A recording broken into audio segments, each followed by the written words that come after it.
매일 있지만 특별 새벽 기도에 많이 나오시고 금요일 날 성금요일을 많이 참석해서 우리 주님의 고난에 참여하시고 다음 주 새벽에는 이제 교협 온타리오 교회 협의회에서 하는 각 지역에서 나누어서 하는 연합 새벽 예배가 저희 교회에서 있습니다. 중서부죠 아마. 그때 많이 참석하셔서 같이 예배 드리시면 대단히 감사하겠습니다. 한번 서로 인사하십시다. 우리 주님 안에 당신을 사랑합니다. 축복합니다. 고맙습니다. 네, 오늘 시간에 같이 한번 은혜 받는 시간 말씀이죠. 요한복음 1장 29절을 같이 한번 보겠습니다. 1장 29절을 같이 한번 합독하겠습니다. 시작. 이튿날 요한이 예수께서 자기에게 나오심을 보고 이르되 보라 세상 죄를 지고 가는 하나님의 어린 양이로다. 한 번 더 읽어요. 이튿날 요한이 예수께서 자기에게 나가오심을 보고 이르되 보라 세상 죄를 지고 가는 하나님의 어린 양이로다.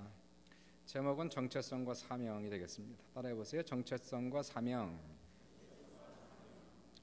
인간은 동물과 틀려서 가치를 추구하고요. 그리고 누구든지 가치 있는 삶을 살려고 노력을 합니다. 가치 있는 삶, 이것은 참으로 나는 중요한 사람이다, 나는 가치 있는 삶이라고 얘기할 수 있는 객관적이며 주관적인 평가입니다. 객관적이며 주관적인 평가, 이것을 가치라고 얘기하고 있습니다. 모든 물건에는 정가표가 붙어 있죠. 가격표가 붙어 있습니다. 어떤 물건은 상당히 비싼 물건이 있고 어떤 물건은 싸구려 물건이 있습니다. 그것은 그 물건의 가치를 얘기하고 있는 것인데, 인생도 가치라고 하는 것은 어떤 인생은 비싼 인생이 있고 어떤 인생은 싸구려 인생이 있다는 것입니다. 가치 있는 삶이 있고 가치가 떨어지는, 가치 없는 그런 삶이 있다는 것입니다. 그럼 어떤 사람이 가치 있는 사람일까요? 가치 있는 인생일까요? 이 가치는 두 가지가 반드시 필요한데요, 정체성과 사명, 이 두 가지가 그 사람의 가치를 높여주는 것입니다. 정체성과 사명. 먼저 우리의 정체성, 우리의 사명을 한번 살펴보도록 하겠습니다. 첫 번째, 우리의 정체성인데요, 보석은 돌보다 가치가 뛰어납니다. 왜 그럴까요? 왜 보석이 돌보다 가치가 뛰어날까요? 그 이유는 단지 보석이라는 이유 때문에, 그 객관적 사실 때문에 보석은 돌보다 가치가 뛰어난 겁니다. 그러면 이 가치가 있는데요, 보석이 스스로 가치가 없다고 생각하는 것도 문제겠죠. 반대로 돌이 스스로 나는 보석이라 생각하는 것도 잘못이 되겠습니다. 어떤 농부가 집에서 개와 돼지를 키웠습니다. 애완견 그리고 돼지를 키웠어요. 당연히 농부는 개를 무척 사랑하고 개를 만나면 안아주고, 이 개는 그 집에서 집안 식구처럼 그렇게 살았습니다. 이 개가 주인이 오기면 항상 앞에 나가서 꼬리를 흔들고 뛰어가서 주인에게 안기면 주인은 개를 안아주고 이뻐해주고 너무 좋아하는 거예요. 돼지가 보니까 셈이 나는 겁니다. 자기도 그렇게 사랑받고 싶은데, 그래서 보고 따라했대요.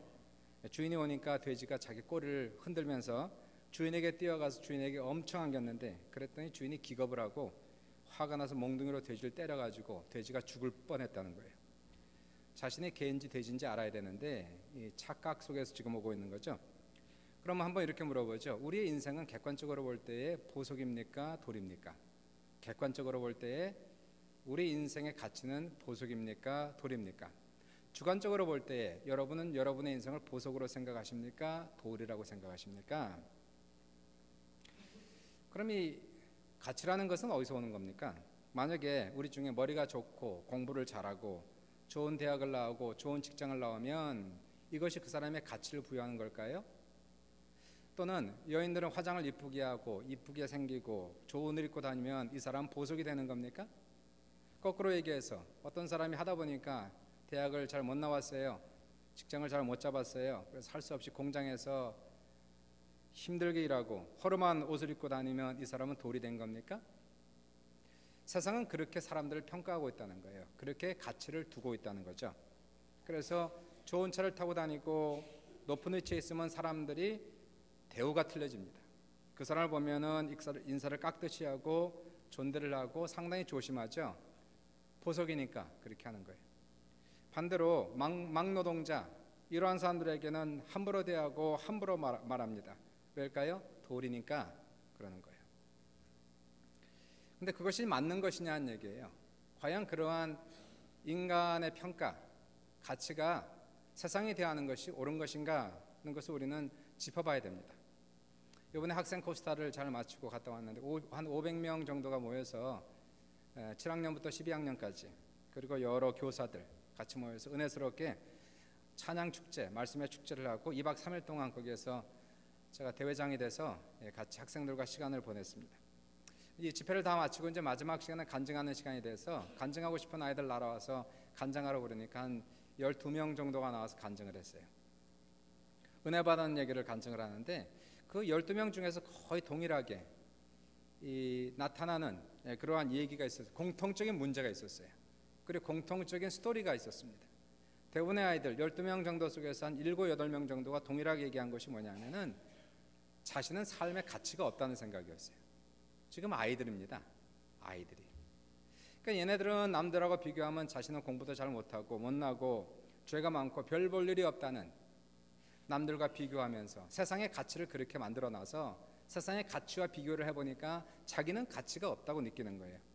그래서 그 중에 몇 명은 그 앞에서 솔직하게 고백하기를 나는 지금도 심각하게 자살을 생각하고 있었다는 거예요. 그러다가 진짜 자살한 아이들이 있습니다. 요즘에 한국에도 그렇고 여기도 그렇고 자살의 연령대가 점점 낮아지고 있는 것이에요. 가치가 없으니까 뭐 하려고 살겠어요? 가치가 완전히 없으면 죽는 게 낫지요. 근데 이번에 그 아이들이 간증을 하기를 그렇게 생각하고 왔는데 집회를 통해서 말씀을 통해서 그런데도 불구하고 하나님 나를 사랑하시고 계시다는 사실을 깨닫고 은혜를 받았다. 이것이 이제 공통적인 그들의 간증의 내용이었습니다. 그럼 객관적으로 볼 때 인간은 돌입니까? 보석입니까? 객관적으로 볼 때 얘기하는 거예요. 만약에 이 세상이 우연히 태어난 산물이라면, 그리고 인간은 진화된 동물이라면 객관적인 가치는 전혀 없다는 거예요. 인간이 진화에 의해서 만들어졌다면 동물이죠. 더 나아가서 잠깐 있다 사그러지는 먼지일 뿐이다 라고 얘기하는 것입니다. 그래서 하나님을 믿지 않는 사람들, 그리고 이러한 생각에 들어간 사람들은 깊이 생각하면 생각할수록 빠진 두 갈래 길이 나오는데, 하나는 염세주의로 가는 거예요. 무슨 가치가 있느냐는 얘기. 내가 선한 일을 한들 천년 후에 무슨 가치가 있겠으며, 나쁜 일을 한들 천년 후에 무슨 가치가 있겠으며, 과연 내가 어떻게 기억날 것이며 누가 나를 기억해 줄 것인가, 염세주의로 빠질 수밖에 없게 되고요. 또 다른 한쪽은 뭘까요? 이 짧은 인생 살아가는데 그래도 재미있게 살자. 그래서 쾌락주의로 가는 거예요. 짧은 인생 신나게 살자, 재미있게 살자. 그래서 한쪽은 염세주의, 한쪽은 쾌락주의. 하나님을 믿지 않으면 결국 두 갈래 길밖에 없습니다. 두 갈래 길밖에 없다는 거예요. 그러나 하나님을 믿으면서 이 진정한 가치를 우리가 알게 되는데, 과연 이 가치는 어디서 오는 겁니까? 가치는 스스로 만들어내는 것이 아니라 객관적으로 누군가가 거기에 부여했다는 것이에요. 가치를 부여할 때에 진정한 가치가 나타난다는 것입니다. 한번 예를 좀 들어보면요,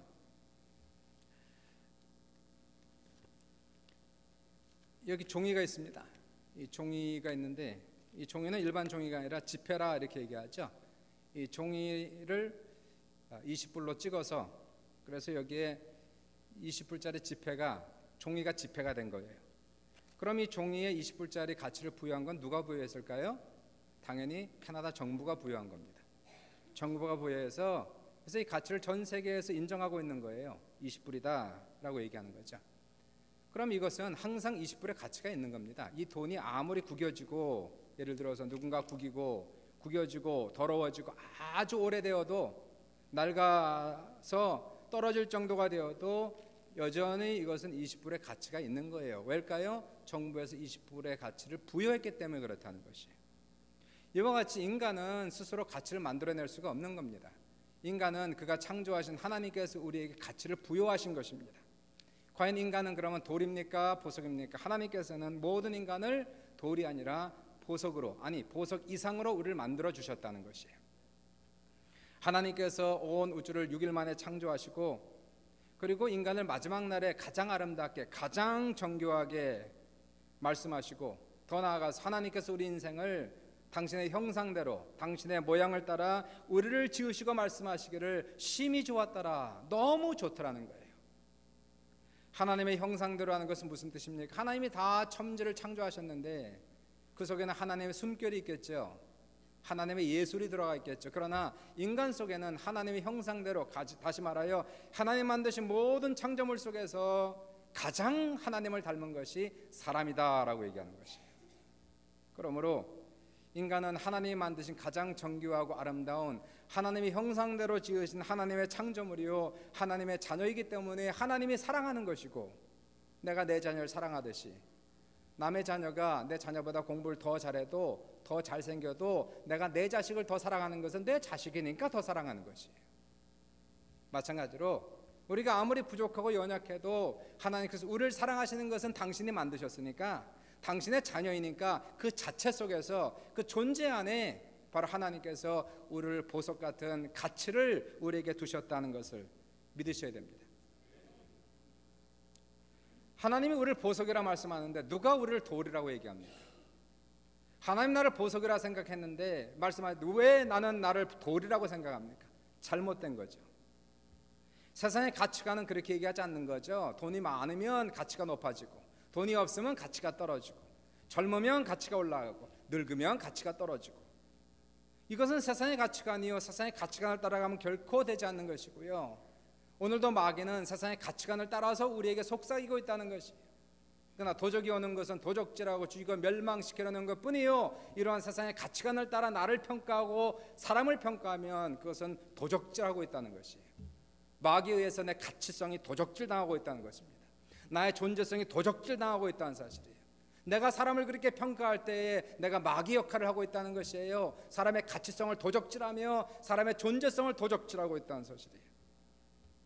우리는 그러한 마귀의 속삭임에 세상의 가치관을 따라 우리가 나를 또는 남을 평가할 것이 아니라 하나님께서 나에게 말씀하시는 진정한 객관적인 하나님의 음성을 들어야 된다는 사실이에요. 주님이 말씀을 이렇게 하시겠지요. 너는 나의 양이고 나는 너의 목자다. 나는 너의 아버지고 너는 나의 자녀다. 난 널 위해 죽었고 넌 나의 피를 주고 산 가장 귀한 사람이야. 너는 나의 영이 함께 거하는 하나님의 성전이야. 너는 나의 거룩한 신부요, 왕 같은 제사장이요, 나는 널 사랑하고 너는 나에게 정말 중요한 사람이다. 이 음성을 들으면 자기의 가치성이 높아지는 거예요. 이것을 깨달으면 내가 중요한 사람인 걸 알게 되는 거예요. 세상이 나를 향해서 너는 쓸모가 없다고 얘기한다 할지라도 내가 주의 음성을 들으면, 그것이 내 마음에 부딪히면, 내 마음에 감동이 오면 비로소 나는 내가 중요한 사람인 것을 알게 된다는 사실이에요. 이런 가치를 가지고 살아가는 사람은, 이런 가치를 깨닫는 사람은 자신도 귀하고 남도 귀하게 생각합니다. 그리고 그렇게 여깁니다. 이러한 가치를 가지고 가는 사람은 사람들을 또는 자신을 외모나 환경으로 평가하지 아니하고 하나님께서 우리 인생에 부여하신 객관적인 가치를 따라, 성경적인 가치를 따라 우리를 바라보기 시작한다는 사실이에요. 그러므로 우리는 말씀을 들어야 돼요. 하나님의 음성을 들어야 되는 것이에요. 이러한 가치관의 변화가 있는 사람만이 진정한 크리스찬이고, 세상의 가치관을 따라 가지고 가는 사람은 색깔만 크리스찬이고 내면은 아직도 크리스찬이 안 됐다는 거예요. 사랑하는 여러분, 여러분 안에 이러한 진정한 가치관, 하나님이 나를 창조하셨다, 나 하나님의 자녀다, 그러므로 나는 귀한 존재다는 것을 믿고 살아가실 주님의 자녀들 다 되시기를 주님의 이름으로 축원합니다. 두 번째는 무엇이 우리의 가치를 높여줄까? 그것은 사명이에요. 또는 일. 사명은 너무 단어가 무거우니까요, 그냥 일이라고 얘기하세요. 우리 하는 일. 보석은 보석의 사명이 있고 돌은 돌의 사명이 있는 거 아니겠습니까? 그리고 모든 물건은 각자의 사명대로 살아갈 때 자신의 가치성이 높아지는 거예요. 보석이 보석처럼 살아가야 되는데, 보석이 땅에 굴러다니면 설사 그 존재는 보석이라 할지라도 돌처럼 여겨진다는 것이에요. 사람이 돌로 취급하고 자기 자신도 나는 분명히 보석인데 땅에 굴러다니고 있어요. 그러면 이게 내가 보석이야 돌이야? 아, 나는 돌이지, 그렇게 생각한다는 거예요. 그러나 거꾸로 돌은 정말 하찮은 거죠. 아무런 가치가 없는 것이라 할지라도, 설사 이러한 흔한 그리고 가치 없는 돌이라 할지라도 귀한 일에 쓰여지면 돌도 가치가 생긴다는 사실이에요. 마태복음 21장 41절에 예수님이 직접 말씀하시길, 건축자들이 버린 돌이 모퉁이의 머릿돌이 되었나니 이것은 주로 말미암아 된 것이 우리 눈에 기이하도다. 이 말씀은 예수님 자신에 대한 말씀이죠. 사람들이 예수님을 거절하고 버렸다는 거예요. 쓸데없는 인간, 나쁜 사람. 그런데 하나님께서 이 돌같이 여겨진 사람을 귀하게 쓰셨다는 거예요. 그랬더니 사람들이 귀하게 보더라는 겁니다. 이 세상에서 아무리 가치 없고 천한 사람이라 할지라도 귀한 일을 하면 그 사람의 가치가 높아진다는 사실이에요. 귀한 일에 쓰임 받으면 주관적으로 나는 가치 있는 사람이구나 하는 것을 느끼기 시작한다는 사실이에요. 설사 내가 가치 있는 사람이라 할지라도, 가치 있는 보석이라 할지라도 가치 없는 삶을 살아가면 주관적으로는 나는 쓸데없는 인간이구나 하는 이 생각을 떨쳐버릴 수가 없는 거예요. 어쩔 수 없습니다. 여기 20불짜리 예를 드렸지 않습니까? 20불의 가치가 있어요. 근데 이 돈을 가지고 마약을 샀어요. 이 돈을 가지고 나쁜 짓을 했어요. 돈의 가치는 20불이었지만 이 돈은 나쁜 돈이 된 겁니다. 나쁜 사람이 된 거예요. 나쁜 일에 쓰여진 나쁜 돈, 더러운 돈, 검은 돈이 된 것이에요. 그러나 아무리 구겨진 돈이라 할지라도 이 돈을 가지고 헌금을 했어요. 이 돈을 가지고 건축을 했어요.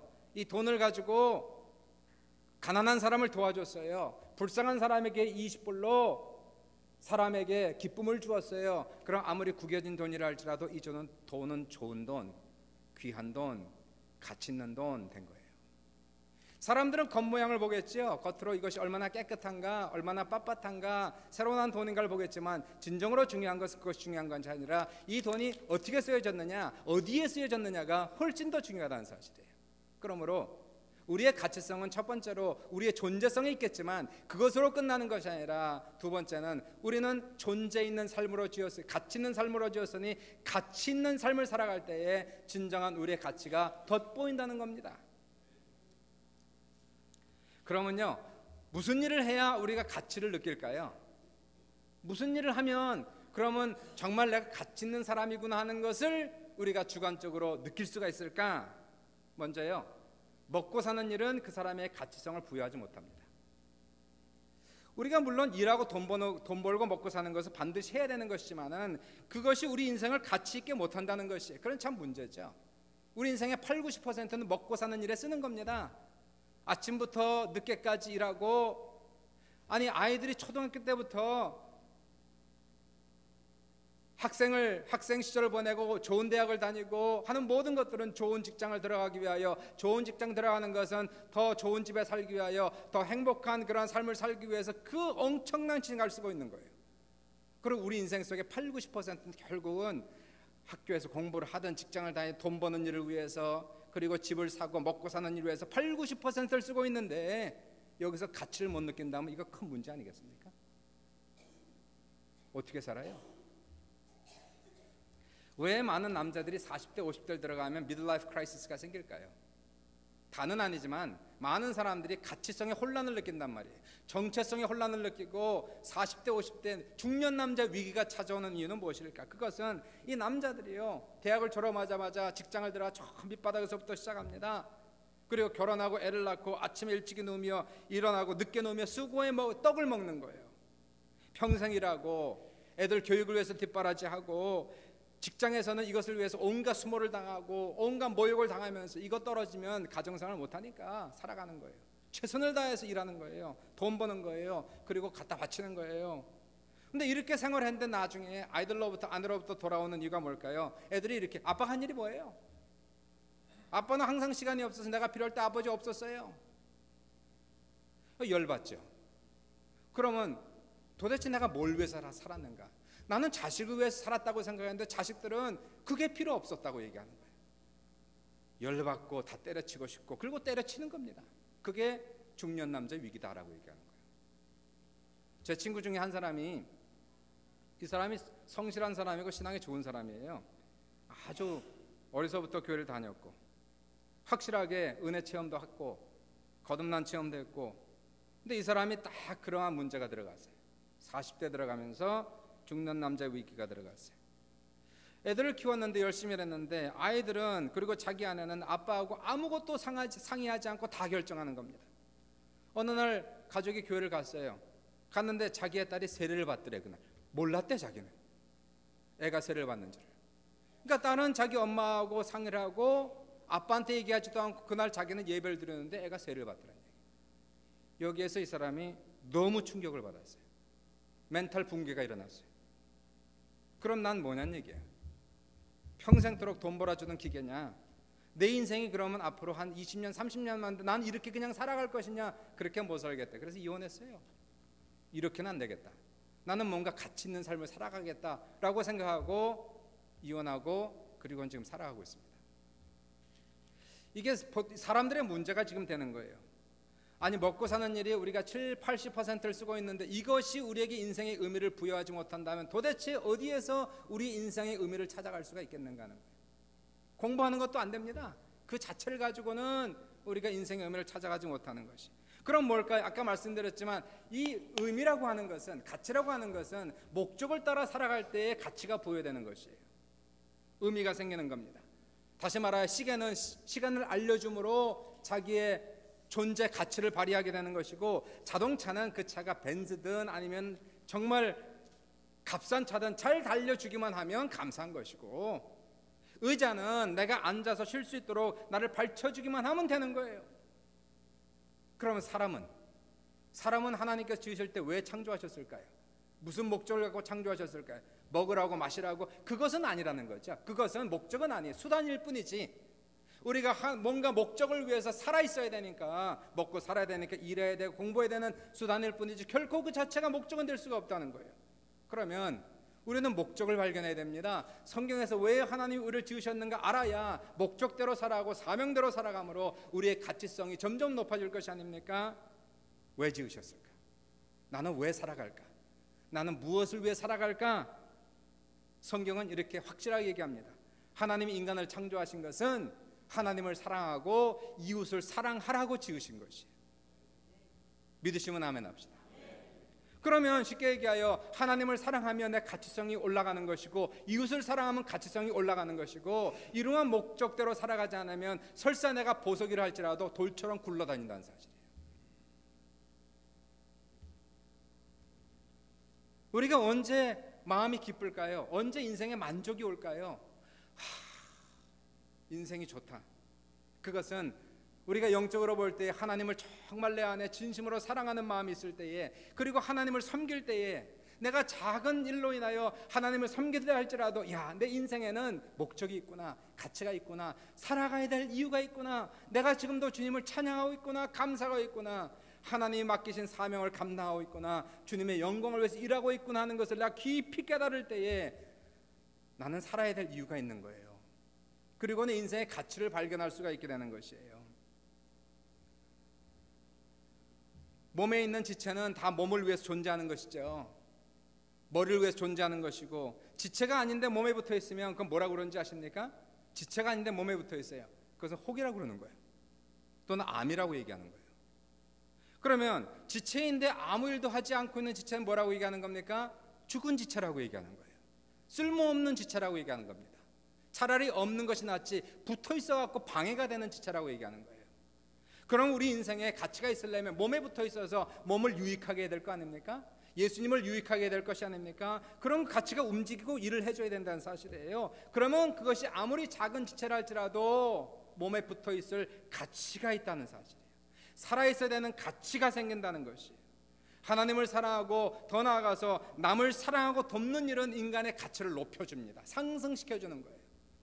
남을 사랑할 때, 특별히 가정이 서로 사랑하면 살맛이 나지 않습니까?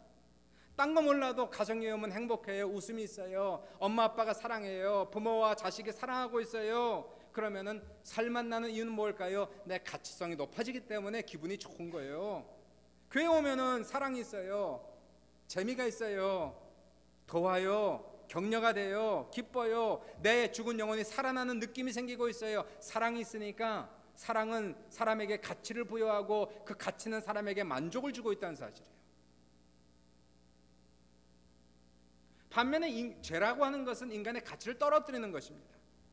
죄를 범하면 가치가 상실돼요. 떨어져요. 죄를 범하면, 죄는 나쁜 것이니까 죄를 범하면 범할수록 우리의 가치가 상실되기 시작하고 기분이 좋지 않습니다. 아주 기분이 나쁜 거예요. 왜일까요? 가치가 떨어지니까 만족이 떨어지는 거예요. 그러다가 완전히 가치가 100% 상실되면 더 이상 살고 싶은 마음이 없어지는 거예요. 그래서 사람들이 자살하는 거예요. 죽고 싶은 거예요. 우리가 우리 인생 속에서 우리의 가치 있는 삶을 살아가기 위해서는 두 가지가 반드시 있어야 되는 거예요. 첫 번째는 내 존재성. 바로 나는 누구인가? 나의 정체성. 과연 나는 하나님이 나를 사랑하는 하나님의 백성이구나, 하나님의 자녀이구나, 나는 보석이구나, 이걸 믿고 보석이 보석처럼 살아가면 세상에 같이 가는 사람을 돈으로 평가하고 명예로 평가하고 젊음과 늙음으로 평가하고 있지만 하나님은 결코 그렇게 평가하지 않고 있다는 사실이에요. 사랑하는 여러분, 우리가 보석임을 믿으시길 주의 이름으로 축원드리고요. 아니, 보석보다 더 귀한 존재지 어떻게 보석으로 비교를 해요? 우리를 하나님의 형상대로 지으신 하나님의 백성이요, 하나님의 자녀요, 그것도 예수 그리스도의 보혈로 산 금이나 은이나 썩어질 것으로 우리를 구원한 것이 아니고 영원히 썩지 않는 예수 그리스도 보혈로 우리를 구원하셨는데 우리의 영혼이 얼마나 귀하냐는 얘기예요. 믿으시길 주의 이름으로 축원합니다. 이건 믿어야 내 가치가 올라가는 거예요. 그리고 나는 보석이니까 보석처럼 살아가야지, 귀하게 살아가야지, 하나님의 백성처럼 살아가야지, 주님을 사랑하고 이웃을 사랑하는 진정한 믿는 자의 삶을 살아갈 때에 이미 있는 그 가치가 빛나기 시작한다는 사실이에요. 보석도 자꾸 닦아줘야지 빛이 나지 않겠어요. 죄로 인해서 더러워지고 데미지가 나고 기스가 나면은 그 보석은 가치가 계속 떨어지는 거예요. 죄로 인해서, 상처로 인해서. 그러나 이제는 예수님이 상처는 치유하셨고 죄는 씻어주심으로 말미암아 우리의 가치가 상승되기 시작했어요. 이제는 여러분은 보석입니다. 보석처럼 사는 여러분 되시기를 주님의 이름으로 축원합니다. 두 번째는 한번 보세요. 본문을 통해서 예수님의 인생에 가장 가치 있는 이유는 무엇일까요? 왜 예수님이 모든 인간들 중에서 가장 가치 있는 인간일까? 가치 있는 분일까? 그것은 그분의 정체성과 그분의 사명 때문에 그렇다는 거예요. 그분의 정체성을 한번 보십시오. 그분은 누구입니까 도대체?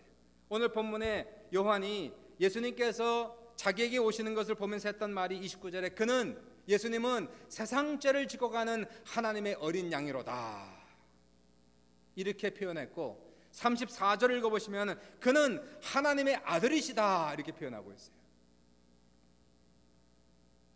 예수님은 본체가 하나님이신데 하나님과 동등됨을 취할 것으로 여기지 아니하시고 자기 자신을 비워 종의 형체를 가지고 사람의 모양으로 나타나신 하나님이란 말이에요. 그분의 존재는 하나님이시다. 예수님은 당신이 하나님의 아들이심을 확신하셨고 그의 정체성에 대해서 절대로 한 번도 흔들림이 없었어요.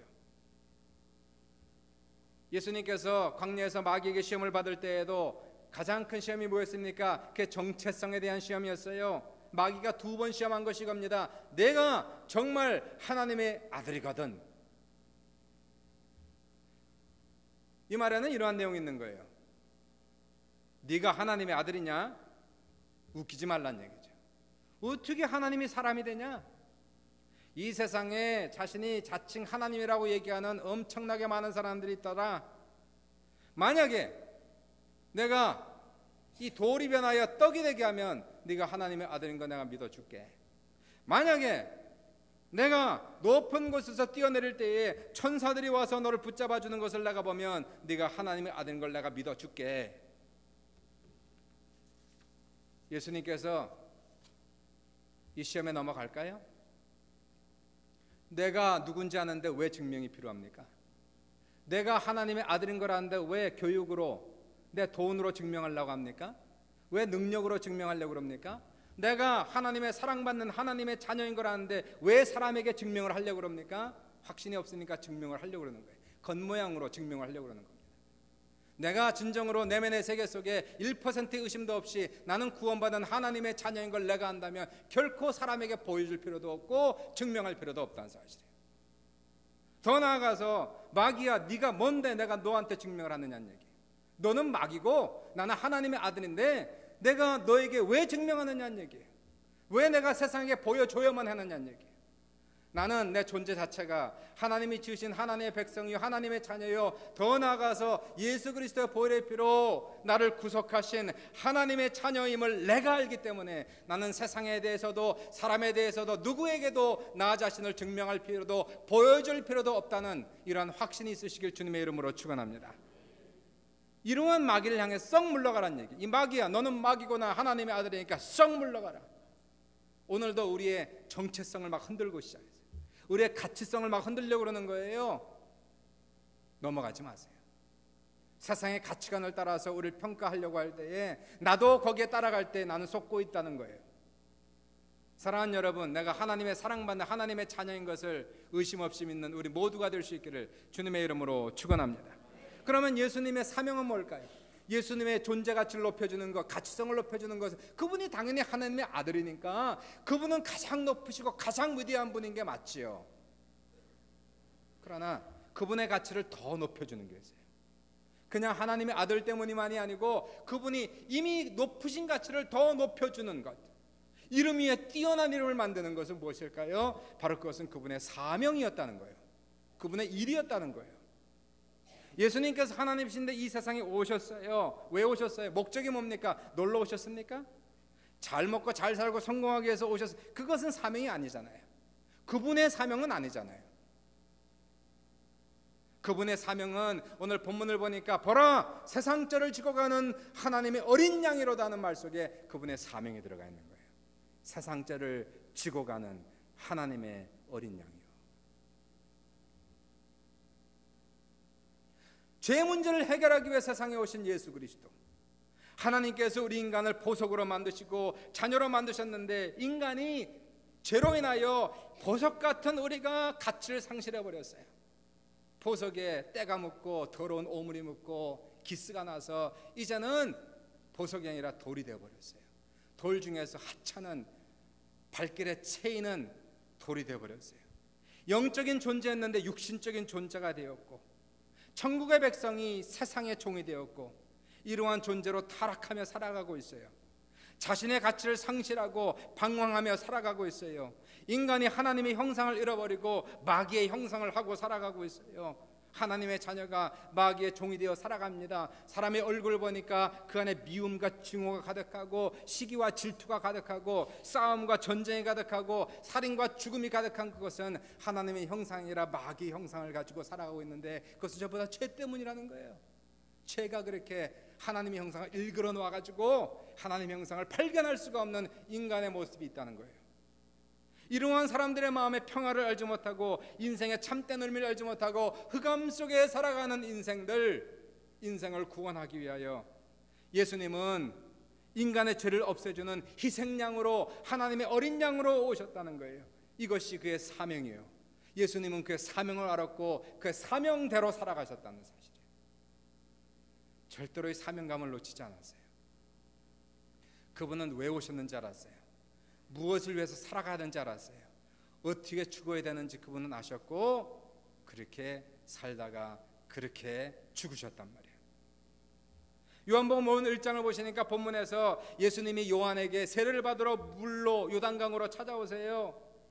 요한의 세례는 회개 세례, 죄사함의 세례인데 예수님이 무슨 회개할 것이 있어서 무슨 죄사함이 필요해서 회개 세례를 받습니까? 그것도 하나님이 사람에게 안수를 받습니까?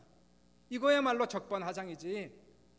죄가 없는 하나님의 아들이 죄인에게 지금 안수를 받고 있고 세례를 받고 있단 말이에요. 그러니까 요한이 내가 당신에게 세례를 받아야 되는데 어찌하여 당신이 나에게 세례를 받나이까? 하나님의 의를 위하여 허락하라 하고는 예수님께서 죄인처럼 회개하는 모습으로 무릎을 꿇고 물속에 들어가서 죄인인 요한에게 세례를 받고 있어요. 무엇 때문에? 예수님은 여기에서 당신의 죄를 회개한 것이 아니라 사람들이 물에 씻은 죄, 그 물에 사람들의 죄가 둥둥둥둥 떠다니고 있는 거예요. 수많은 죄인들이 와서 그 물에 죄를 씻어서 그 물 위에 죄가 둥둥 떠다니고 있는 그 물 속에 들어가셔서 예수님이 그 모든 죄를 다시 가져가시는 거예요. 당신의 몸에 그 죄를 담당하시고 세례를 받고 그때부터 시작하여 그것이 예수님의 진정한 사역, 사명이 시작되는 거예요.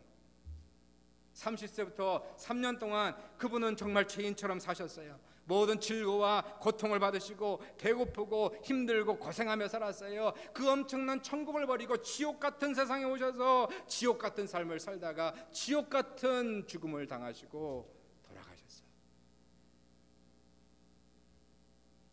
그것이 주님의 사명이었고 주님의 일이었어요. 예수 피 외에는 죄사함이 없기 때문에 예수 피로 하는 피 외에는 죄를 씻어주지 못합니다. 오직 죄를 씻기 위해서 그분이 피를 흘리셔야 되기 때문에 그분이 고난당하시고 피 흘리심으로 이제는 우리 인생이 아무리 큰 죄를 범하였다 할지라도 이 죄로 인하여 하나님의 형상이 일그러지고 망가지고 온통 인간 속에 마귀의 형상에 가득한 이들의 죄를 없애주기 위하여, 하나님의 형상을 회복시키기 위하여, 인간이 인간도록 살게 하기 위하여, 인간의 가치성을 높여주고 부여하기 위하여 그분은 죽으셨어요.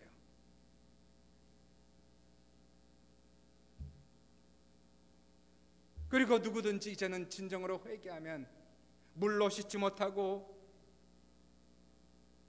동물의 피로도 씻지 못하고 이 세상의 어떠한 것으로도 나의 죄를 씻지 못하지만 이제 누구든지 예수를 믿고 회개하면 그 죄가 아무리 주홍같이 붉다 할지라도, 그 죄가 아무리 크다 할지라도 예수의 피는 우리의 죄를 없애주시고 도말해주시고 우리를 용서하시는 놀라운 역사가 나타나고 우리 안에 일그러진 하나님의 형상이 회복되고 이제는 주님이 원하시는 삶을 살아가며 가치 있는 삶을, 목적 있는 삶을 살아가며 기쁨과 평강이 넘치는 진정한 가치 있는 삶을 살아가게 하시는 것이 주님의 사명이었단 말이에요.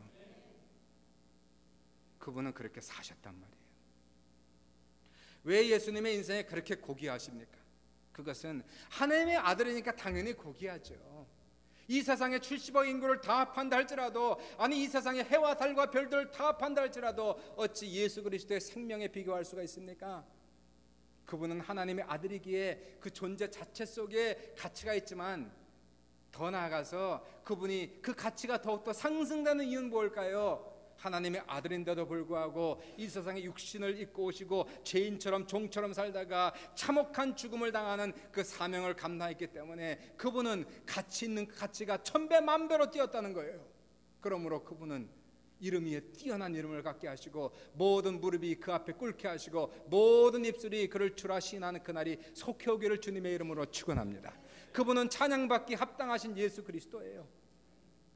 하나님이 이 세상에 오셔서 나를 위해서 십자가에 돌아가신 이 사랑과 이 은혜로 인하여 이제 내가 죄사함 받고 이 엄청난 죄가 없어지고 도말되고 이제 내가 하나님의 형상을 회복하였으니 내 평생 주님만 사랑하고 주님만 높여도 만입이 내게 있어도 그 입 따가지고 주님을 찬양해야죠.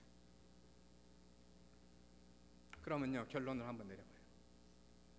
우리 인생이 언제 가치가 높아져요?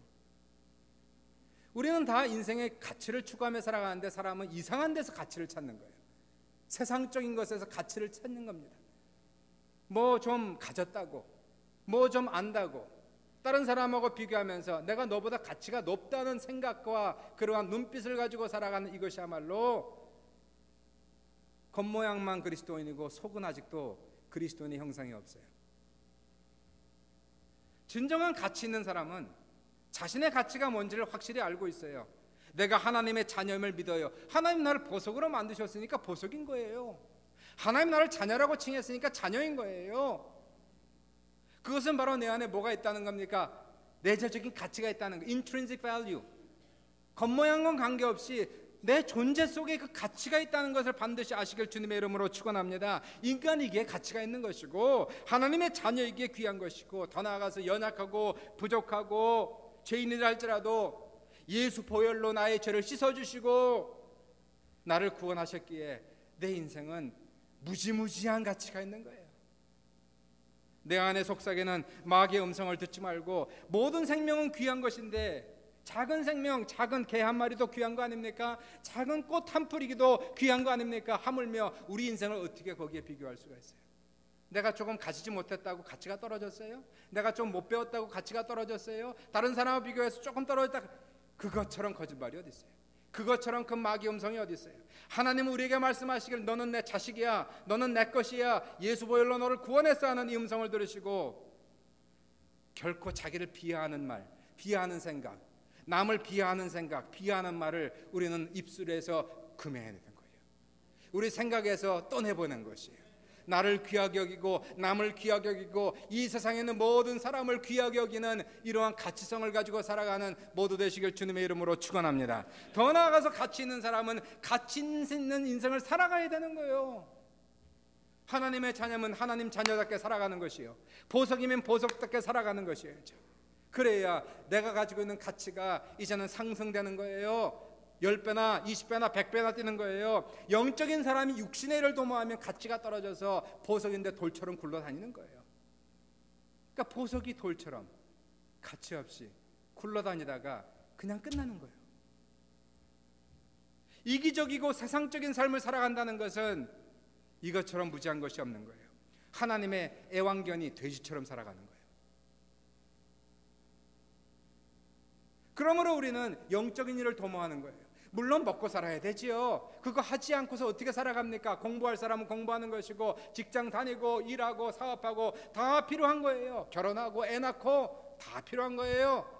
건강하기 위해서 잘 먹고 그리고 마시고 하는 것 다 필요한 거예요. 그러나 그런 것을 하고 진정으로 필요한 가치 있는 삶을 살아가지 않는 사람은 모든 것이 무가치해진단 말이에요.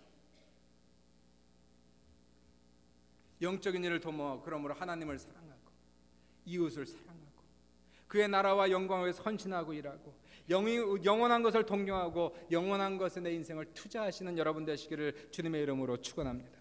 이웃을 사랑하고 섬기고 내가 이웃을 섬겨서 사랑하고 도와줬더니 그 이웃이 좋아졌더라. 그 인생이 윤택해졌더라. 이혼하려고 했던 사람이 그 사람이 이혼하지 않고 잘 살고 있더라. 이런 걸 보면 야, 하나님 그래도 제가 좋은 일 했네요. 하나님 참 감사합니다. 내 인생에 아직도 가치가 있습니다. 살아야 될 이유가 있습니다. 그런 거거든요. 내 건강에 의미가 있으려면 그 건강을 가지고 이웃을 위해 써야 되는 것이고요. 물질의 의미와 가치를 가지려면 그 물질을 가지고 이웃을 위해 써야지만이 그 물질의 가치가 생기고 건강의 가치가 생기는 거예요. 그렇지 않으면 그 건강도 그 물질도 명예도 그냥 무가치예요. 그래서 나중에 사람이 허무해지는 겁니다. 염세주의에 빠지는 거예요.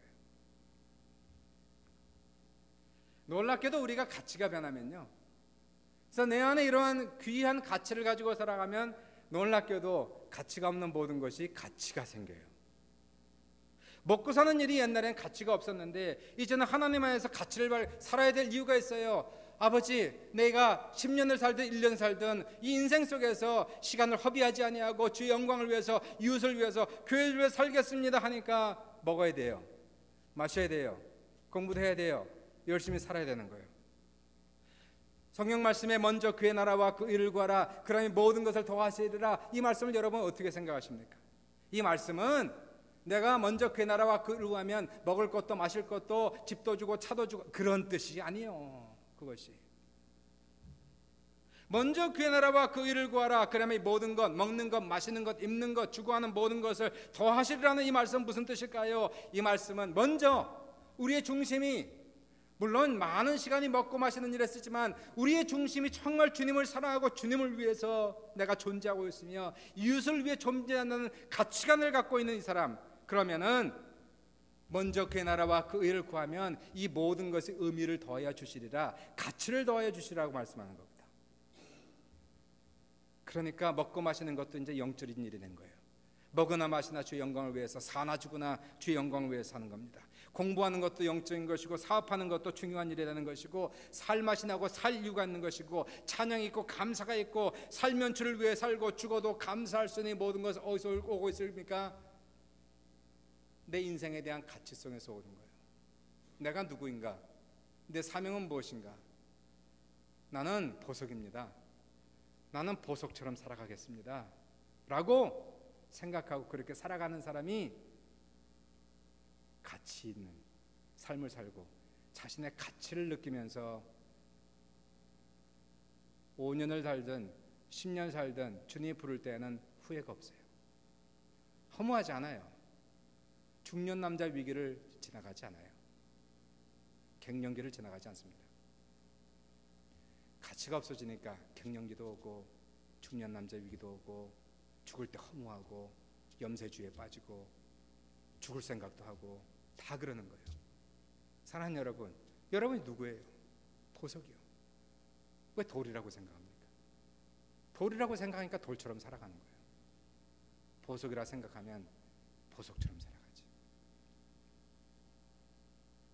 하나님의 자녀라 생각하면 하나님의 자녀답게 살아가죠. 사랑하는 여러분, 오늘 이 시간을 맞이해서 우리의 마음속에 성령을 통해서 흔들림이 있으면 좋겠어요. 깨우쳤으면 좋겠어요.